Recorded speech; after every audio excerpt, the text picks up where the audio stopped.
يا اهلا بمتابعين قناه المنوى والطرش الاساطير. معانا النهارده الحلقه 8 من حكايه الصياد الخالد للبطل هيون. لو ما شفتش الحلقات اللي فاتت فموجود رابط قائمه التشغيل في صندوق الوصف او من علامه الاي اللي فوق. دول بقى الاساطير اللي جاوبوا على كلمه سر الحلقه اللي فاتت ومعاهم اصحاب اول 3 كومنتات. قبل ما ندخل على الفيديو ما تنساش تصلي على النبي يا صاحبي وحط لايك قبل ما تنسى لو حابب يعني. ودلوقتي جهز فشارك ومسلياتك والاكل اللذيذ بتاعك وتعالى احكي لك الحكايه. شفنا في الحلقه اللي فاتت من جو اللي كان بيساعد رشاد بعقد من سانج سو، وتقريبا كده هيبدا يدور على بطلنا عشان بوظ له خطته. بيروح صاحبنا يزور القائده سيون وبيتعرفوا على بعض، وبعد شويه كلام بتعرف ان هو من خريجين البرنامج التعليمي زيها. واخيرا صاحبنا بيدخل لزنزانه الرتبه دي واللي اسمها مختبر دايانس، وهناك بينقذ البنت شين سانجا وبتقرر تمشي وراه. بيحصل كسر للزنزانه لكن صاحبنا قدر يخلص على الوحوش، وفاضل بس زعيم الزنزانه اللي لسه ما خرجش عشان يقدر يقفل البوابه. واخر حاجه شفناها لما هيون طلب من شين انها تساعده من بعيد، فيا ترى ايه اللي هيحصل؟ تعالوا نشوف. بنشوف فجاه ان الشق الفراغي بيتوسع وبتخرج منه هاله شديده، وبالفعل بعد لحظات بيخرج منها 3 وحوش ضخام جدا. فصاحبنا بيبص لهم ويقول هو ايه ده؟ انا دخلت جنينه الحيوانات ولا ايه؟ بيقول هيون شكل كده المعركه دي هتبقى صعبه جدا، ده كل واحد منهم بقوه العملاق الخنزير اللي انا كنت واجهته قبل كده. غير كده كمان زعيم الزنزانه نفسه طالع وراهم هو كمان. وبالفعل بيخرج الزعيم وبيضحك، والغريبه ان هو بيقدر يتكلم وبيقول العالم ده المباني فيه مختلفه عن العالم السابق بتاعي. صاحبنا بيستغرب احيه هو الوحش بيتكلم كمان؟ بيبص الليتش على صاحبنا وبيقول له انت هنا لوحدك ولا ايه؟ انت بجد ناوي تواجهني لوحدك؟ بيقول له صاحبنا انت شايف ايه؟ في حد جنبي؟ اكيد انا لوحدي يعني. فبيمد ايده في المخزن وبيطلع المطرقه التقيله وبيضحك ضحكه الخنزره بتاعته وبيقول حافظ على راسك دي كويس عشان عايزها عندي البيت كتذكار. بيتعصب الليتش وبيقول له انت مفكر نفسك مين يالا عشان تتكلم معايا بالطريقه دي؟ انا شايف ان بنيتك الجسديه ممتازه ينفع يتعمل منها كاميرا. بقول لك يا ابو الصحاب انا زعيم وانت زعيم، ما تسيبك من شغل الاتباع ده وتيجي تواجهنا راجل لراجل. لكن الليتش بيرفض طبعا وبيقول له يعني يكون في ايدي اتباع واستغنى عنهم؟ انت عبيط. فصاحبنا بيجهز نفسه عشان يمسك المطرقه وبيقول له انا توقعت كده برضه، اصبر عندك بقى خلص على شويه الحساله دول واجيلك. وعلى طول الطرفين بيندفعوا على بعض وكل واحد فيهم مفعل هالته. فصاحبنا بياخد نفس عميق وبيستعمل زئير الغضب، وبسببها بيحصل حاله اغشاء او تشتت مؤقت للاعداء. وعلى طول هيون بينطلق بالمطرقه بتاعته بيقول ادي الاول، وزريبو بينزل عليه بالمطرقه يدق زي المسمار في دماغه. يكتفي بكده؟ لا والله، بينزل فيه ضرب يمين وشمال وهو بيضحك ومستمتع على الاخر. في نفس الوقت الليتش بيبص على بطلنا وبيقول انا مش حاسس باي ذره من الطاقه السحريه بتخرج من البشري ده. هو بجد بيعتمد على قوته البشريه بس ولا ايه؟ انا ما ينفعش اخليه يموت بسهوله كده، لازم اسيطر عليه واخليه تابع ليا. بنشوف بقى الوحش اللي صاحبنا كان عمال يضرب فيه بعد ما انكسرت الخوذه بتاعته ووقع على الارض ميت وسط اصحابه. بيحس هيون ان المطرقه تقلت بزياده اكتر ما هي تقيله، وده كان بسبب الليتش اللي كان عمل عليه سحر الجاذبيه، وكمان بيطلق عليه بعدها مهاره السيطره على العقول. وبالفعل بدا هيون يحس بتشوش في عقله، وبيضحك الليتش وبيقول هو ده بالمهاره دي فانت خلاص هتبقى واحد من اتباعي، اهلا بيك يا تابع الجديد. ودلوقتي اتفضل خد اول امر ليه، انحني براسك وقدم لي فروض الولاء والطاعه. فصاحبنا بيديله شعار خد فطيرك وبيقول له ولا دي تبقى خالتك لا مؤاخذه. طبعا الليتش مستغرب ازاي بطلنا مش بيتاثر، انما احنا عارفين طبعا ان كل ده كان بسبب الخاتم اللي معاه. بيتكلم الليتش وبيقول ازاي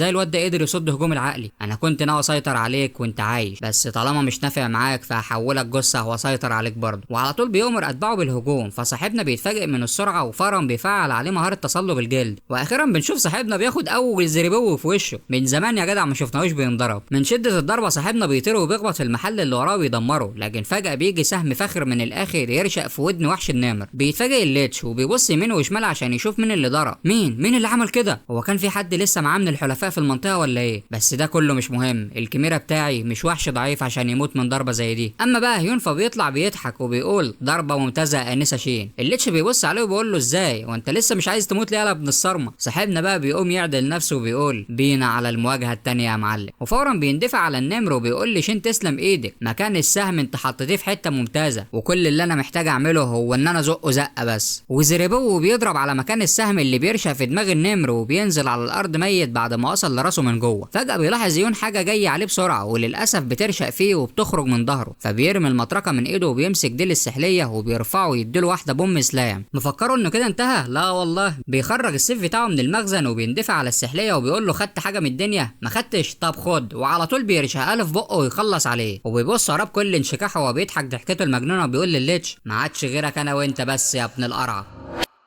بيقول له ليتش ده كلام جريء جدا من شخص مش عنده ولا ذره منى متبقيه. فبيقول صاحبنا في نفسه ايه ده، هو بيقدر يحس بالمنى بتاعتي كمان؟ هو فعلا زي ما قال كده، انا ما عادش عندي طاقه سحريه تكفي للمواجهه دي، وحتى قدره التجدد اللي عندي بدات تجيب اخرها وتضعف خلاص. غير كده كمان انا مستحيل عليا اقدر اقاتل ضد الوحش ده وهو في الهوا، وانا ما عدتش حاسس برجلي بسبب المجهود اللي عملته ولا عدت قادر ادوس عليها. هل يا ترى لو استخدمت قوه العملاق؟ وقبل ما يكمل كلامه بيحس بضغط رهيب جدا على قلبه وبيحس بحاله دوخان. فضل بعدها كمان يكح بطريقه رهيبه والدم بيطلع من بقه وبيفقد توازنه كمان وبيقع على الارض. صاحبنا مش فاهم هو ايه اللي بيحصل له بالظبط وليه فجاه كده. فبيضحك الليتش وبيقول له ها انت بجد ما تعرفش؟ مش فاكر ان هو تم الهجوم عليك من شويه ولا ايه؟ الهجوم ده مش مجرد هجوم جسدي عادي، ده كان فيه سم ودلوقتي بيتغلغل جوه جسمك. بما اني بواجه انسان لاول مره فلازم طبعا استخدم ضدك السم واعمل عليك تجارب. انت ما عادش قدامك اي فرصه نهائي انك تقاتل ضدي، لكن ما تقلقش انا ممكن اديلك الترياق لو بقيت تابع ليا. صاحبنا بيتملك نفسه وبيضحك وبيقول له انا قلتها لك وبقولها لك تاني، راسك دي هتبقى واحده من الجوائز بتاعتي لما اخلص عليك يا واخد. بدا صاحبنا يفعل طاقته السحريه بكميات رهيبه في جسمه بهدف ان هو يطرد السم، وللاسف مش هيتبقى عنده اي قوه سحريه لاستعمال المهارات، عشان كده بيقرر يعتمد على مهاره الجامح الخاصه بالسيف بالجان. تاثير المهاره دي زي ما عرفنا هو زياده القدره الجسديه والتحمل بمره ونص لمده 5 دقايق، لكن مشكلتها انها بتخلي الشخص يفقد السيطره على عقله واحتمال كمان تسبب اضرار على الجسم بعد الانتهاء. وفعلا صاحبنا بدا يزعق على الليتش وبيقول له تعالى يا واخد، ده انا حتى لو مت هتاكد من ان انا اخدك معايا. وقبل ما يفعل المهاره بيوصل شخص عنده وبيقول له ما تقلقش يا معلم، انت خلاص تقدر ترتاح دلوقتي. انا بصراحه ما اعرفش انت مين، لكن شكرا ليك انت عملت شغل كويس جدا هنا. بيطلع ده تشوي بقى واللي بيكمل وبيقول له سيب الموضوع ده علينا، احنا منظمه مستخدمين القدرات. بيقدر صاحبنا يتعرف عليه طبعا، ما هو مشهور وكمان هو زيه بالظبط خريج من البرنامج التعليمي وشخص قوي. الشخص ده من اقوى الاشخاص في كوريا، رئيس منظمه مستخدمين القدرات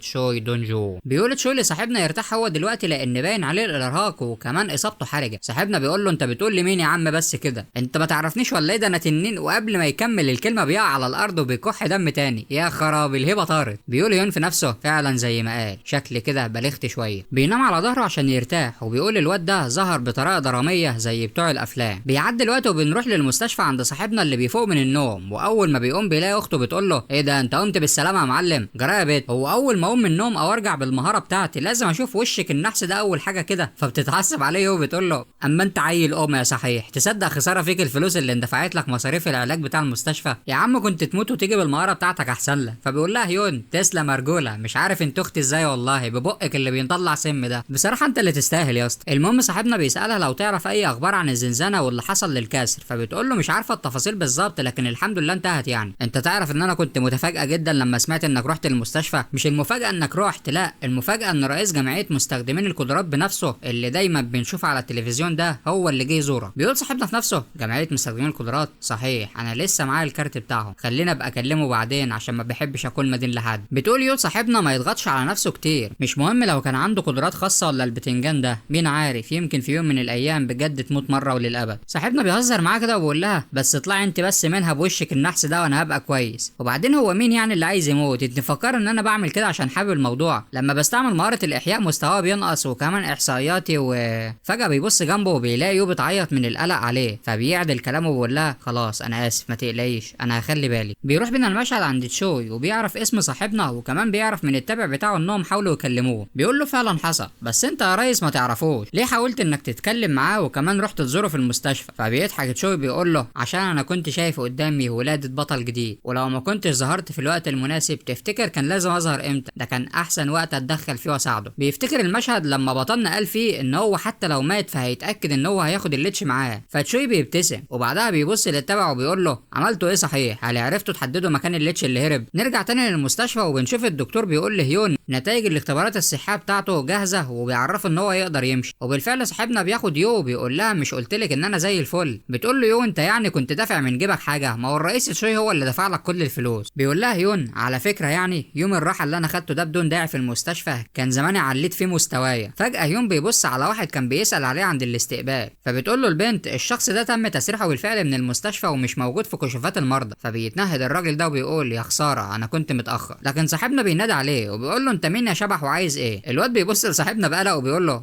هو حضرتك السيد كانج؟ ايوه انا كانج هيون، انا سمعتك بتتكلم عني، هو في حاجه ولا ايه؟ الواد بيحط ايده في جيبه عشان يطلع الكارت وبيقول له اتفضل انا اسمي مرعي وده الكارت بتاعي يا معلم. بيعرف بيعرف صاحبنا ان الواد ده من وزارة الدفاع وهو قائد فريق اسم إدارة مستخدمين القدرات، فبيتساءل صاحبنا مع نفسه وبيقول ايه ده، هي الحكومة بتدور عليا ليه؟ صاحبنا بياخده المطعم مشويات وبيقول له انا عارف ان انا جبتك هنا، بس هل انت متاكد انك عايز تحاسب؟ المكان هنا غالي خلي بالك. فبيقول له مرعي ما تشغلش بالك، خد راحتك. بيقول صاحبنا في نفسه وانا بقول كل الضرايب اللي بدفعها دي بتروح فين؟ اتاريها بتروح لكم يا ولاد يلا خلينا ناكل شويه بالفلوس اللي انا دفعتها. بني ادم بيجح يا جدعان والله. المهم صاحبنا بيقول له قول لي بقى انت عايزنا نضم للحكومه صح؟ بيقول له مرعي ايوه ولا في نفس الوقت مش هتبقى تابع لنا بشكل رئيسي. بيقول له هنا انا ما فهمتش، انت قصدك يعني ان انا ممكن اعمل خدمات بمقابل يعني زي موظف مدني ولا ايه؟ لو على كده فقول لي بقى المميزات اللي انا هحصل عليها. بيقول له مرعي اولا انت مش هتبقى مجرد موظف مدني عادي، المنظمه بتاعتنا تم تاسيسها من الدوله لمواجهه التغيرات اللي بتحصل واللي هتحصل في المستقبل، وده هو هدف الفريق بتاعنا اصلا. الحكومه ادركت ان من المستحيل ايقاف مستخدمين القدرات او محاوله السيطره عليهم بالقوه، وكمان انتشارهم الواسع والزياده بيزيد كل يوم عن التاني، عشان كده ما ينفعش نسيطر عليهم بالقوه والا ده هيترد علينا. بدل كده فاحنا قررنا نساعدهم ونمدهم باللي هم يحتاجوه في علاقه منفعه متبادله. صاحبنا مركز على حته اللحمه وبيقول في سره نفسي اعرف مين اللي علمك تشوي، ده انت حمار. بقول لك يا معلم هو ايه بقى النفع اللي هيعود عليا زي ما بتقول كده؟ بيقول له مرعي ان اول حاجه هي الفلوس الكتير طبعا، احنا هنوفر لك دعم مالي ضخم مش هيخليك محتاج اي حاجه تقريبا، ولو لا قدر الله حصل لك اي حاجه فالحكومه هتقدم دعم كامل كانك عايش بالظبط لافراد عيلتك. بيقول له هيون حلو قوي بس اكيد في مقابل لكل ده، واكيد المقابل مش سهل. بيقول له مرعي عندك حق بصراحه، احنا ما عندناش مطالب كتير، الطلب سهل ومش هيتعارض معاك، يعني انت هتعمل نشاطاتك اليوميه زي ما انت عادي، ووقت ما نحتاج مساعدتك تستجيبه بس. بيقول له هيون وماله ده فعلا مش وحش ابدا، على فكره يا سيد كانج مش انت بس لكن السيد تشوي والسيده هان متعاونين معانا كمان. فبيفكر هيون كده وبيقول له تمام طمنتني، يعني كاني شغال معاكم كده بدوام جزئي. تمام يا معلم انا موافق. بيروح بينا المشهد لمنطقه سوون اللي كان فيها الزنزانه بتاع المختبر، وصاحبنا رجع هناك تاني عشان العربيه بتاعته كانت لسه موجوده هناك. بيتسائل لو كانت بخير ولا كان حصل لها حاجه بسبب الحادثه اللي حصلت دي، واثناء ما هو بيفكر بيسمع حد بينادي على اسمه. بتكون دي شين اللي بتقول له اهلا بك يا سيد هيون. انسه شين سويي هو انت ايه اللي جابك هنا؟ بتقول له على فكره انا اسمي شين سانجا. على فكره دي مش اول مره هيون ينسى الاسامي، لانه كان برضه بينادي على سونجا ايام فتره التدريب باسم تاني. المهم شين بتناول صاحبنا كيس وبتقول له اتفضل، ولما بيبص فيه بيعرف انها الاحجار السحريه اللي هي جمعتها. بتقول له زي ما وعدتك دي الاحجار السحريه، انا كنت مقرره ارجعهم لك على طول بس انت اغمى عليك. صاحبنا بيستغرب وبيقول لها انت بجد طبيعيه؟ يعني انت كنت بتيجي هنا كل يوم عشان تحاولي ترجعيهم؟ انت حتى ما كنتش تعرفي اذا كنت هاجي ولا لا. فبتقول له شين ايوه. صاحبنا بيقول في نفسه ده انت دماغك لسعه على الاخر، على فكره يا انسه شين ممكن تحتفظ بيهم عادي. فبتقول له شين اكيد لا طبعا انا وعدتك وما ينفعش اكسر وعدي. فصاحبنا بيشكرها وبيقول لها تمام هستأذن انا بقى عشان خايف على العربيه تسيبني وتمشي. صحيح هو انا كنت سايب العربيه فين انا مش فاكر، لكن بتنادي الانسه شين تاني على بطلنا واللي بيتفاجئ لان شين بتنحني وبتقول له لو سمحت ممكن تخلينا اكون تلميذه عندك. بصراحه رد فعل طبيعيه، الواد يستغرب يعني مالها البت دي.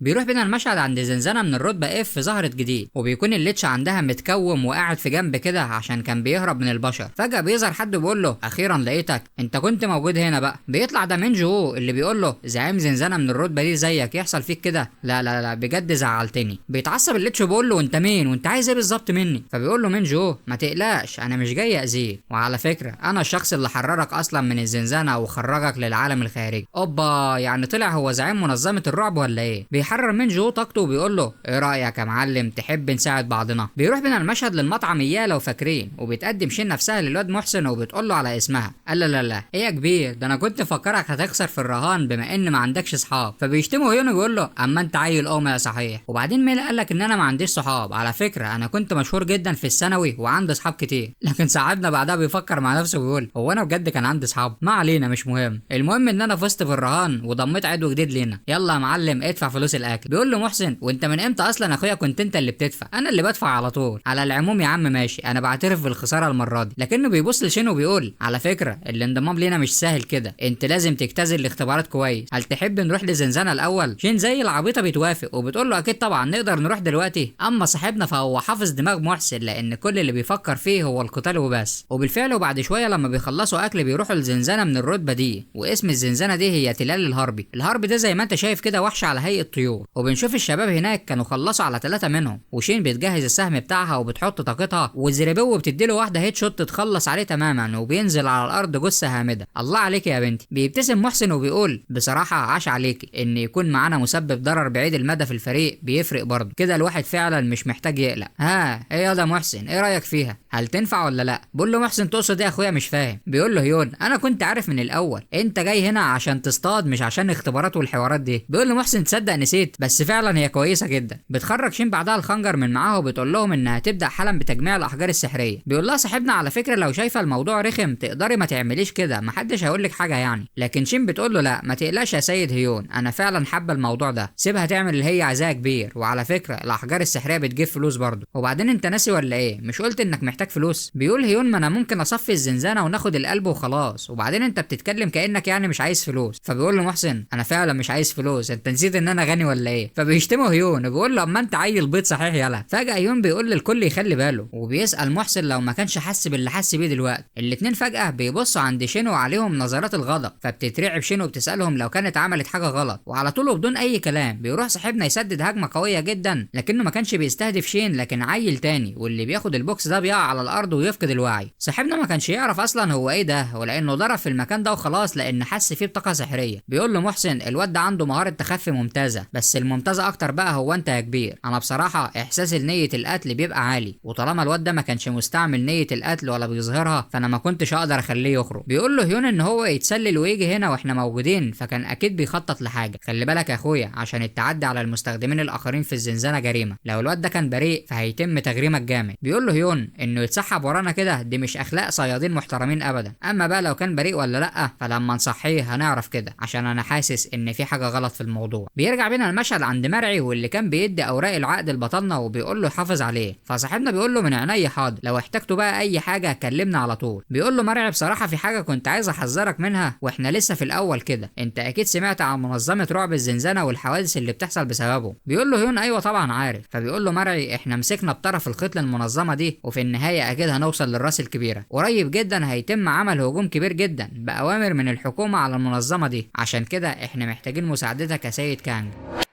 نرجع تاني بقى عند صاحبنا اللي بيصحي الواد ده وبيبقى مربوط.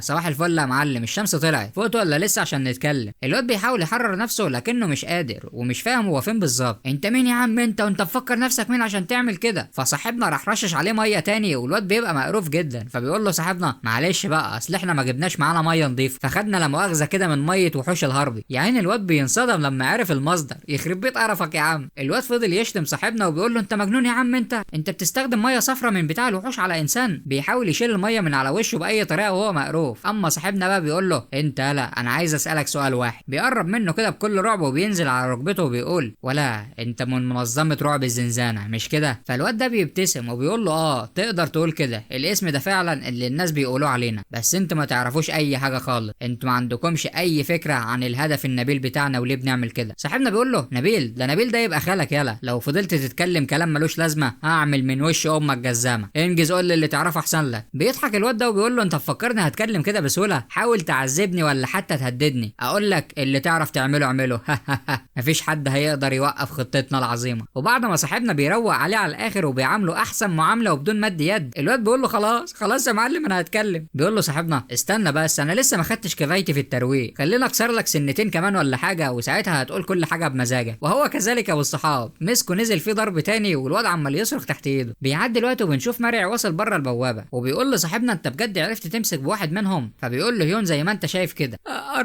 ارجوكم انا مستعد اقول لكم على اللي انتوا عايزينه بس انقذوني. مرعي بيقول لصاحبنا هو الواد ده ماله كبير؟ فهيون بيعمل فيها عبيطه وبيقول له لا ما اعرفش بصراحه، يمكن وحوش الهرب عملوا معاك جلاشه ولا حاجه. تمام يا سيد هيون، على العموم شكرا لتعاونك معانا. بيطلع الواد محسن عشان يسلم على مرعي، فبيقول له مرعي اهلا بيك يا سيد محسن. ايه ده هو انتوا تعرفوا بعض ولا ايه؟ بيقول له مرعي فعلا السيد محسن برضه كان مرشح زي حضرتك كده لكنه رفض. زي ما انت عارف يا اخويا الشغل مع الحكومه ممل قوي ومش هعرف اعمل اللي يريحني عشان كده رفضت. بيقول هيون في نفسه فعلا الواد ده عنده سلك ملمس في راسه. بيتكلم مرعي وبيقول لهم استاذن انا بقى ونتكلم وقت تاني بكره. وبالفعل بيعدي اليوم وبنشوف صاحبنا عند مرعي وبيعرف اسم الواد ده وان كمان له مركز محترم في المنظمه. فبيقول هيون في نفسه انا عارف كل ده اصلا ما انا روقت عليه. المهم بيكمل مرعي وبيقول له انهم عرفوا من خلاله مكان المنظمه، وزي ما قلت لك قبل كده يا سيد هيون احنا بنخطط لعمل هجوم شامل بعد اسبوعين من دلوقتي. بيستغرب هيون وبيساله ليه اسبوعين؟ ما ينفعش نروح نهاجمهم دلوقتي وخلاص. بيقول له مرعي انت اكيد تعرف الاخبار عن ان الصين هي الرقم 1 عالميا في تصفيه الزنزانه من الرتبه سي صح؟ فبيقول له يون فعلا انا سمعت الخبر ده. تمام كويس، بما انك تعرف الموضوع فهيبقى سهل الشرح. الاخبار دي لسه ما نزلتش في وسائل التواصل الاجتماعي، وعشان يصفوا الزنزانه دي كان موجود 1200 صياد، ونص العدد ده بس هو اللي طلع عايش. بينصدم يون من الخبر، وبيكمل مرعي وبيقول له انت اكيد دخلت زنزانه من الرتبه دي فاكيد عارف الفرق بين رتب الزنزانه بيزيد بطريقه مهوله بين كل حرف والتاني. بيقول له يون فعلا ده صحيح، وسمعت كمان ان كل ما الزنزانه تعلى في الرتبه كل ما عدد الصيادين المطلوب بيتضاعف في 2. بس بصراحه انا مش بشغل بالي لان دايما بصطاد لوحدي. بيكمل مرعي وبيقول له ان الخطه بتاعت الصين كانت الغزو بالعدد وبدون استراتيجيات، وده اللي ادى لعدد الضحايا الكبير ده، وكمان لانهم كانوا بيعتمدوا على العدد بس بدون النظر لمستوى المشاركين. على عكسهم بقى فاحنا بنقرر نختار فريق من النخبه من المستوى العالي والقدرات الممتازه للمشاركه في الهجوم على الزنزانه من الرتبه سي غابه فيناندي. بيقول له صاحبنا هل بجد لازم نصفيها؟ مش ممكن نمنع من انها تتفتح وخلاص بتدمير القلوب الفرعيه الخاصه بالزنزانه؟ كده كده الصين خدت المركز الاول في التصفيه عالميا، فايه الفوائد بقى اللي هنحصل عليها لو عملنا كده؟ بيقول له مرعي بصراحه انت عندك حق، وشايف انك بتقيم الموقف بطريقه كويسه، وده الغريب بصراحه. صاحبنا بيبص له اللي هو ما تعدل كلامك يا عم انت، هو انت شايفني غبي ولا ايه؟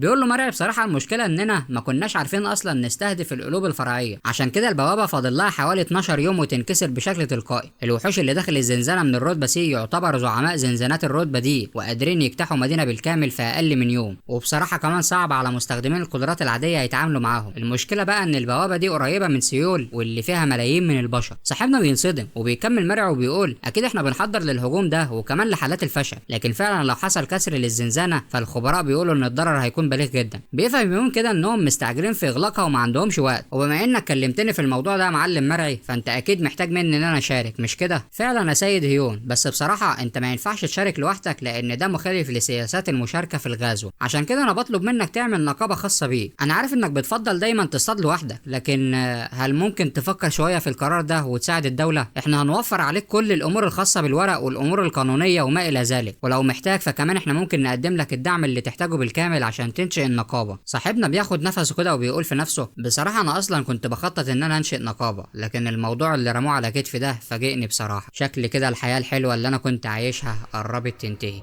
كلمة السر يا مرعي اكتبها لي في التعليقات عشان تطلع معانا الفيديو الجاي. المقفوشين اللي لسه ما حطوش لايك انزل اسطى حط لايك اسطى، اللايك ببلاش، ولو حابب فانت ممكن تقول لي في الكومنتات كمل ولا حاجة. كان معاكم اخوكم سيف حسام الدين، واشوفكم في فيديو جديد وسلام.